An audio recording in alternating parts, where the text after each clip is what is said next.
I'm here in the studio with Aisling from CBA Casting, and we're going to talk all about headshots from the point of view of somebody who creates them and somebody who consumes them, somebody who uses them to make big decisions about your career.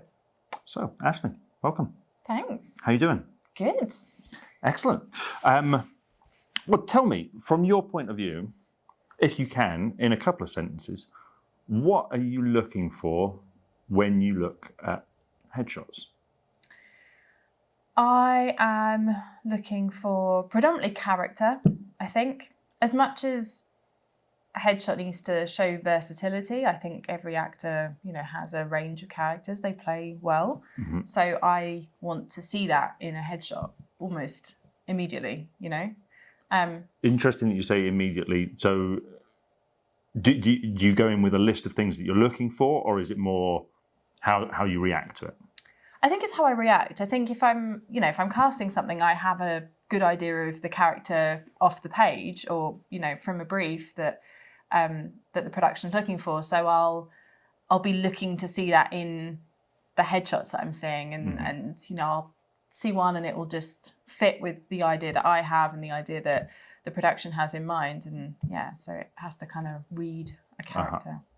And how often or does it ever happen that you're in a situation where you're looking for the character that that you're casting for, and you see other stuff that stays with you anyway, as in you might come back to that for a different production in future? Oh, yeah, absolutely. All the time. I mean, I love a bold headshot. Like, I love something that's a bit different and that kind of breaks the traditional headshot rules. So yeah, I often will see a headshot that just stands out from the bunch, and I'll go, oh, that's really cool, and have a kind of deep dive into that actor, and either flag it for something later on, or I'll have another project on the go that they haven't necessarily applied for, but they actually suit something that something else I'm doing. And so, how much of your job is I don't know? I mean, it sounds a little bit stalkerish, but it's fine. How much of your job is based on being a stalker? Quite a lot. I don't know that actors realise how much you're watching.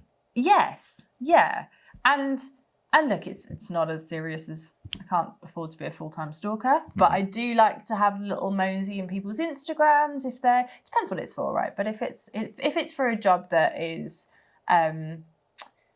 maybe like a long-term thing more than just like a one-day shoot, like I kind of want to know what that actor's about and what they're going to bring to the production, other than what I'm seeing on their spotlight page, or so yeah, I do. I can be nosy. Let's talk about some specific things, because you mentioned rules and breaking rules. People have got different opinions about what the rules are to begin with. If you see something that does follow the rules, is that an instant no for you? How does that work? No, it's not an instant no. I guess what I mean is just we're quite used to the 8x10 format, and historic years ago it was black and white only, and now we're very much in a colour world. That is not to say if I see a killer 8x10 black and white headshot, that wouldn't pique my interest.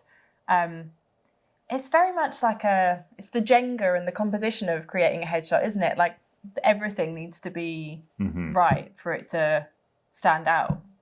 Okay, that sounds like a recipe maybe for kind of turning up the anxiety before going to a headshot session, though.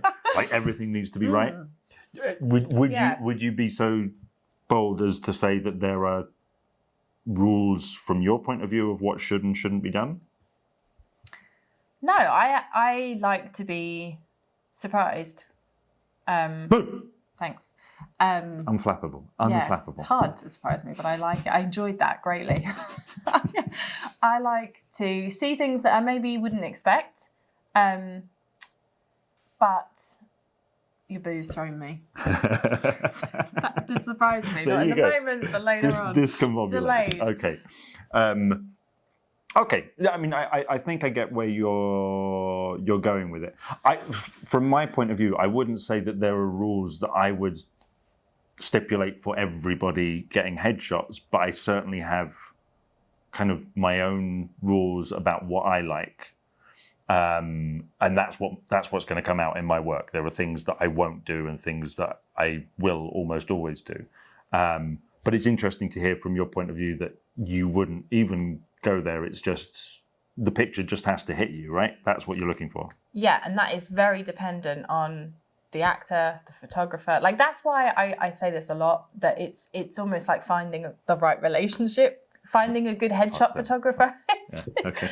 Finding the right headshot photographer is not a one-size-fits-all situation. So you'll do something amazing for one actor, whereas another actor might work better with another headshot photographer. Like, for me, it's a recipe, right? And that changes for every person. So I you know, it's hard, but this is why, for me, headshots are so important, because when you do get it right, and that's not always a, you know, first year in the business thing, or a first shoot thing, or even a first 3 or 4 headshot shoot thing. But when you do get it right, it's the best thing. Like, that's the most important factor in your presence as an actor, I think. So I'm probably going to shoot myself in the foot here commercially, but that's fine. I think we want to tell the truth. Let's go further down that path. Let's say that perfect synergy happens, the perfect relationship. I find an actor with whom I create a headshot that is just absolutely spot on, perfect. You're in heaven. You're like, this is wonderful. Does that mean that actor should always come to me for all future headshots? Yes and no. So I talk a lot with actors about casting type and figuring out exactly what that is. And generally, your casting type would stay in the same realms, even as you get older, or as you know, change in the industry. But so yes, in terms of, they obviously would have shot well with you, and you'd have had a good rapport, and your style just suited their casting type well. But also, their casting type could change or transition slightly to be something else, in which case they might better shoot with someone else. But that's why I think it's a lot of fun, kind of playing around with headshots and what suits you. Yeah, I mean, we'll steer clear of the perfect relationship analogy, because I think what you're proposing here is some kind of, you know, an ethical non-monogamy, yeah? No, that's not that. All right. So let's talk about that idea that I think is present in some people's minds. Certainly speaking with a lot of other photographers, we tend to talk about casting directors as if they all have the same opinion and they all want the same thing. Discuss. Disagree. Okay. I think just, you know, by nature, we all come at it at a slightly different angle, and we're all casting, you know, we all have different niches, I think. And I think, you know, some casting directors might like the kind of more traditional, less like stylized approach. Some casting directors like a more kind of modern, arty approach to headshots. And do you think that necessarily reflects the sort of productions that they're working on, or is that more just like a personal taste thing on the point of view of the CD? I think it probably is a personal taste thing. Personally, I mean, I only say because obviously there are casting directors that specialise more in things like musical theatre. It's not an area that I know very well at all, but I know that those kind of actors' headshots are quite different from those headshots that you might see in an actor that is kind of more, you know, screen-based. Right. So they probably would favour something different to what I would favour.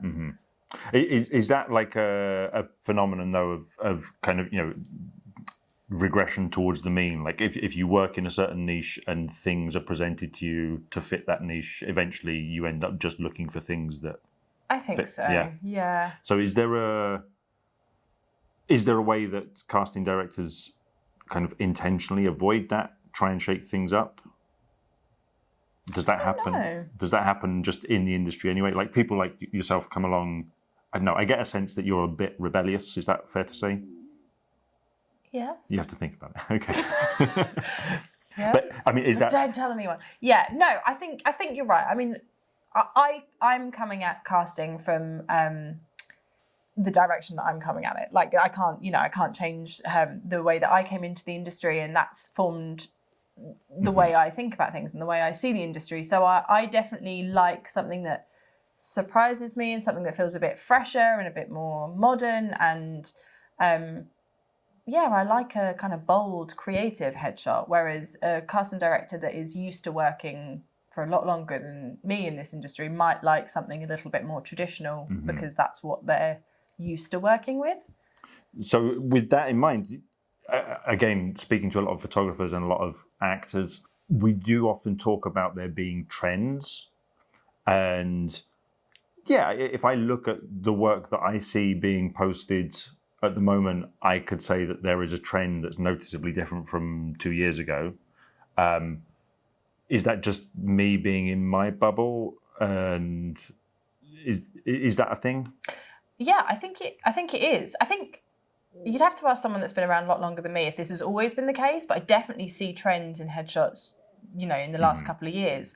But I wonder if it's to do with like the lines blurring more between the industry and, people are becoming more kind of they've always been multi-talented, but people are becoming multipods. They're actors and directors, they're actors and photographers, they're actors. So I wonder if people are just experimenting a little bit with the, the content they're creating. Like a cross-contamination. Yeah, yes, cross-contaminating. People are cross-contaminating the industry and I'm all for it. Okay. No hand sanitizer gel here. Okay. Masks on. Masks off for headshots. Yes. Yeah, probably number best. one rule. Probably best, yeah. So, I mean, with that in mind, trends, where do you see trends going at the moment? Is there anything that you're picking up on as things that you're favouring or things that you're seeing more and more at the moment that you didn't a few years ago? Yeah, I think... just off the top of my head, things like lighting is getting a little bit more contrasty. It's not so just sort of bright. Love a bit of contrast. It's not just kind of, clean and clear. I think there is a real attitude coming through with lighting, which I really like. Things like costume, it used to be quite typical to just kind of, clean t-shirts, no colour, no texture. The black polo neck. Yeah, and now it's it's really interesting seeing what people choose for their headshots now. Love texture in a headshot, probably more than colour. It's not. I don't really worry so much about the colours in people's shots, but having that nice texture can really add something. For sure, yeah. I always work with that as well. I mean, I think partly it's because as a photographer, I'm also thinking in black and white some of the time, where texture is obviously far more important than colour. But I think that it's an overlooked thing in wardrobe. Yeah, a beaten up old leather jacket or a bit of denim.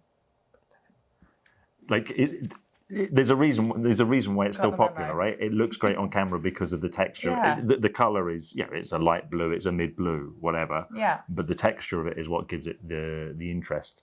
And somehow that confers something on the wearer, maybe. Absolutely, yeah. Because I think it does that thing where it adds to portraying a character, whatever that might be, and however it falls into your casting type. I think costume adds to that, undoubtedly. Are there any no-nos on that side from your point of view in terms of wardrobe choices? I mean, the only thing that would really kind of flag as a bit odd is something too revealing. Okay, like too much skin. Yeah, okay. just something that's a little bit too.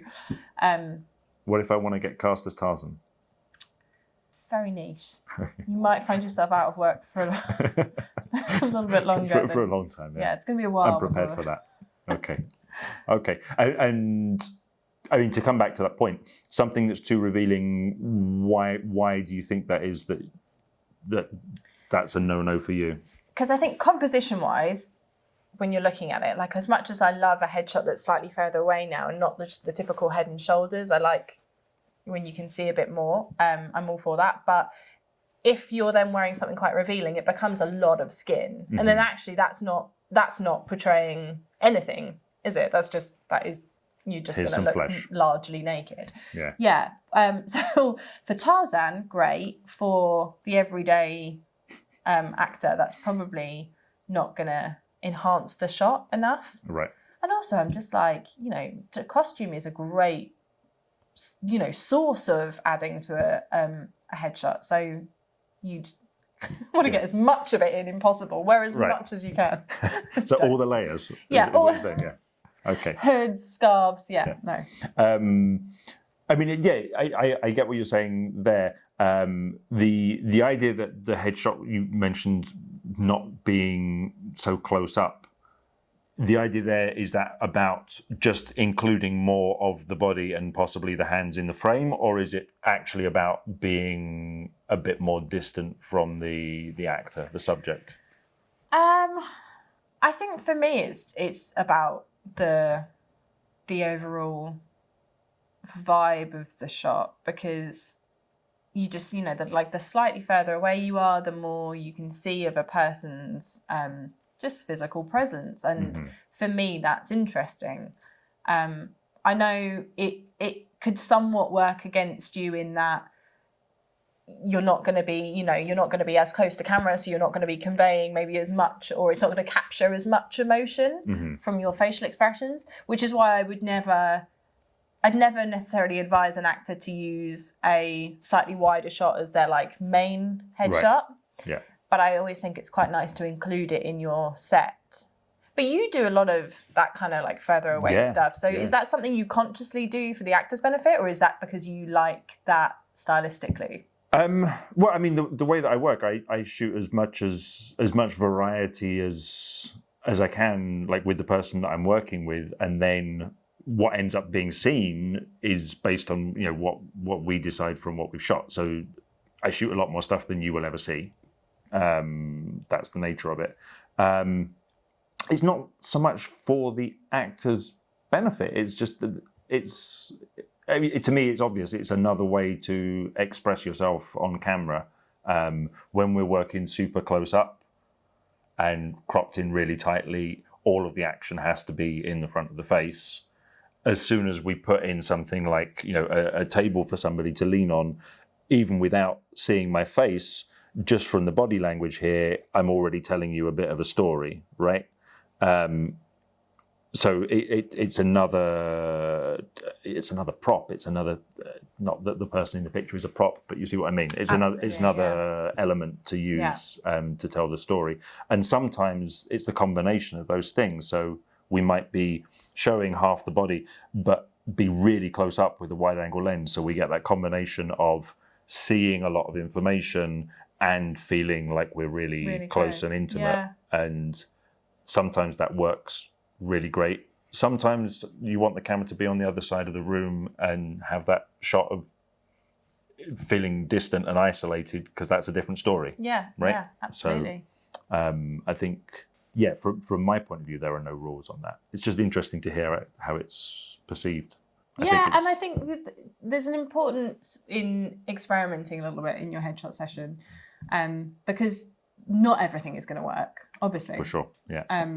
But you only need, 2 or 3 or 4 looks to work, and you're done. So, yeah. Agreed. Your turn with the question. Okay. What's the most important element of a headshot? The most important element of the headshot is the emotional impact. That's the thing that will keep me coming back, and that's true of all images, not just headshots. That's the thing that will keep you coming back to look at it again and again. And if you're doing that for a painting in a gallery, imagine having a queue of people wanting to look at your picture, that translates to a great deal of success in your not necessarily in your career, but in terms of getting you seen, getting you in the door, right? It means that it's memorable, and for the right reasons, if people have a strong emotional response to your picture. How you go about creating that, well, that's, I think, a longer answer than all of the answers we've given so far combined. And there's no hard and fast rule. But yeah, the emotional impact is number one. Yeah, I agree. I for me, it's, there's a lot of important factors that go into a headshot, but if your expression and presence isn't there, the headshot will There's fall nothing. flat. Yeah. Yeah. No matter how pretty No, the person is, how well the hair is And we styled. said that's not limited to headshots, right? We see this in all kinds of photography and portraiture. Anything that has like a human in it, there has to be some sort of emotional presence, or it just doesn't resonate, doesn't connect. And I would argue it's the case even if there are no humans in it, but then we're going well beyond the scope of this discussion about headshots. Come back for episode 2. Like if you gaffer tape a banana to a wall without emotion, will it sell for $20,000? I think not. No. The emotional impact has to be there. Okay, my turn for the question. Fizzy or still? Still, sorry. I know you gave me fizzy, but I didn't even give you a choice. Still, au naturel. Does that mean, obviously I'm using this as a way to introduce another concept to the question. Does that mean that you think of yourself more as a kind of traditionalist, a bit conservative in some ways? Actually, no. Like, quite the opposite. I would like to think I'm quite bubbly. Okay. But no, I think that this stems from me just being a very like quite fast-paced I'm just the normal one that comes out the tap. Just give it. I feel that way about headshots. I'm like, just give me the headshot. So it's more of a like, let's not make a fuss. Let's get on and get the thing done. Is that where it comes from? No, I don't. No. Don't pass. Okay. That's a dead end. Don't have a conversation. You go. Okay, you go my with the turn. question. Yes. What excites you when the actor walks in for the headshot session? Oh, I mean, anything. Like every person that comes in is different. I think that's the number one thing that makes the job, constantly interesting. In a lot of ways, what we're trying to get to is broadly similar with each person. We've talked a lot about not having too much regard for rules and all the rest of it, but there are parameters within which, the picture's going to be, broadly speaking, the front of their head. It's going to be lit enough that we get a sense of what's going on expression-wise. So that's a parameter that I have to work within. But for each person that comes in, they present something different. So obviously the thing that is immediately apparent is their physical presence, but talking to people, things come out. And the beauty of it with actors is that doesn't necessarily have to be their actual real experience. That might be a character that they're portraying, but they do it in a way that it feels real to me. And yeah, each one is different. I mean, I tell you a thing that I love when I have people who are musical theatre people and they sing. I kind of make it a condition. Like, would you sing just a few bars? And hearing the power of a voice in this space. It's not a huge space in here, but hearing how it gets filled is quite an amazing experience. But in general, I would say that it's kind of like looking at a picture. Or rather looking at a picture is like looking at a human. Probably got it the wrong way around. I'm a photographer, I'm allowed to prioritize incorrectly. In that first instant that I meet somebody as they come through the door, I will have some kind of emotional response. And because you're already seeing the picture. Yeah. Okay, interesting. So how do you tailor a session depending on who comes through the door? Like, I know we said about the certain parameters, but how do you tailor it to who you're then meeting?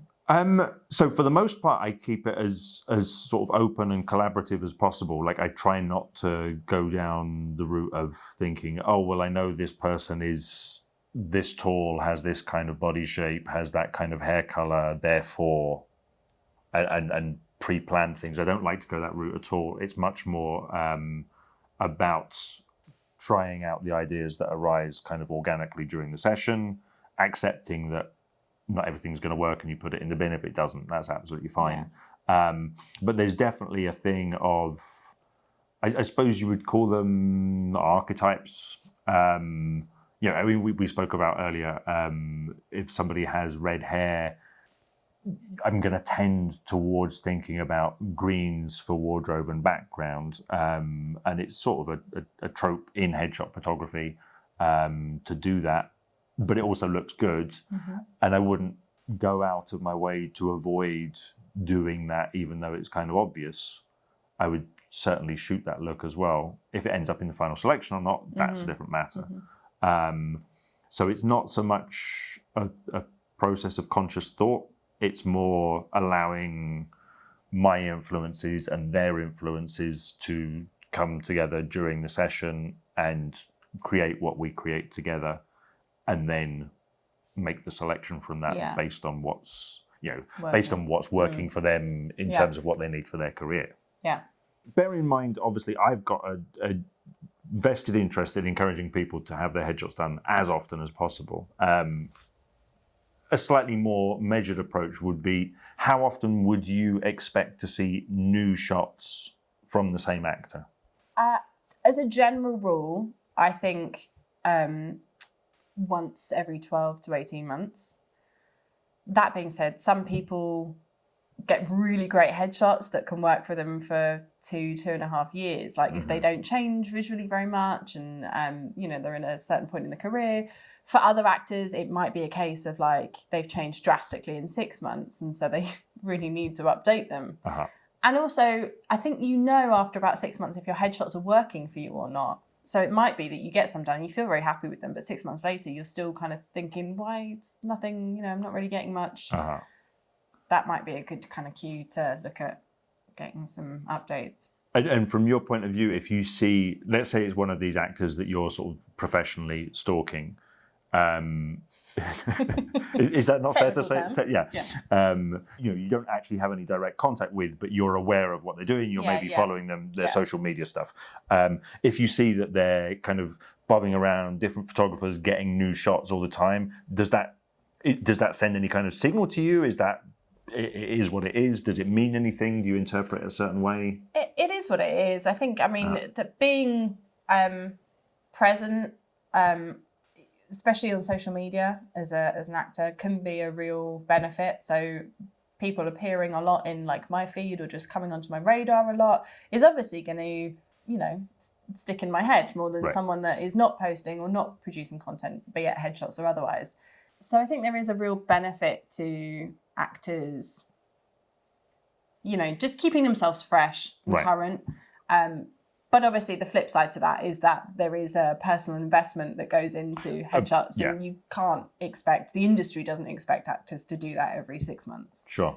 Yeah, I mean, I would kind of, I think what I'm getting from your answer and what I've always thought as well is if you're doing it as, 3 months must get new pictures, 3 months must get new pictures, that's probably not working so well for you. But I know that there are some people who are just like, really enjoy creating new content and putting new stuff out. So that's how it comes across. It's like they're doing stuff that's worthwhile and has value, rather than conforming to a set schedule, which I think maybe is a bit dry and not doing what we need. Yeah. Is that right? You've kind of got to read the room, read your audience, talk to your agent, talk to your friends, use your instincts. Your actor's instinct with these things. Is that like a spidey sense? Yeah, it's a lot like a spidey sense. They'll know what I'm talking about. Do you only get that if you go to an acting school, or is that something that you're born with? It's just, I think it just comes at some point in your acting journey. And that's when you know. That's when you know. So you are coming at this from the point of view of an actor who has been in front of the camera having headshots done. Are there any hilarious anecdotes you can share with us about times that has gone wrong for you? No. The end. Thanks for tuning in. I think that works as an look, it's never, it's not always perfect. Sometimes with any shoot, with any photo shoot, sometimes it just doesn't work. And that's a great shame, that you just have to pick yourself up and dust yourself off. And sorry, that wasn't really that hilarious, but that's fine. That's fine. It's not all fun and games. No, it's not. All right. It can be, but it's not always. Okay. Well, we're going to leave it there for today. And for some reason, I went into presenter face again. I don't know why. Thank you, Ashlyn, for coming in. Maybe if this is successful, if people find this useful, I don't know, you can comment, you can send a letter on a postcard to BBC Television Centre. No, probably don't send it there. And if people are getting some value from this, maybe we'll do it again sometime. Yeah, sure. Game. Lovely. Thank you.